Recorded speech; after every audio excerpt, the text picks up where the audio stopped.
अफसोसनाक खबर शामिल करेंगे। कराची के इलाके नॉर्थ कराची के फ्लैट से 11 रोज कबल लापता होने वाले 7 साला सारिम की लाश पानी के टैंक से मिली।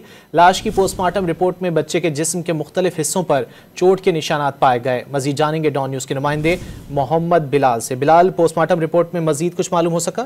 7 साला सारिम की पानी के टैंक से लाश मिलने के वाक़े के बाद पोस्टमार्टम अब्बासी शहीद अस्पताल में मुकम्मल कर लिया गया है।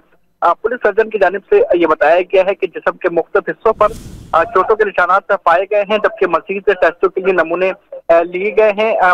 मजीद टेस्ट जब होंगे उसके बाद मजीद जो हकाइक है वो सामने आएंगे। आज सुबह सारिम की लाश पानी के टैंक से मिली थी, जो कि 11 दिन कबल लापता हुआ था, जिसके बाद पुलिस भी हरकत में आई थी। पुलिस की जानिब से भी तहकीकात शुरू की गई थी, लेकिन आज सुबह जो है इस बच्चे की लाश पानी के टैंक से मिल चुकी है। पुलिस हुकाम की जानिब से कहा गया है कि वाकई की तहकीकात कर रहे हैं कि आया ये हादसा है या किसी ने अगवा करके कत्ल किया है। इस तमाम सूरत में पुलिस की जानिब से तफ्तीश का अमल जारी है।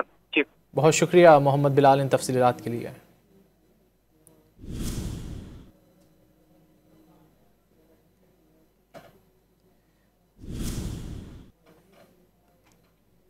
कराची के इलाके नॉर्थ कराची के फ्लैट से 11 रोज कबल लापता होने वाले 7 साला सारिम की लाश पानी के टैंक से मिली है। लाश की पोस्टमार्टम रिपोर्ट में बच्चे के जिस्म के मुख्तलिफ हिस्सों पर चोट के निशानात पाए गए हैं।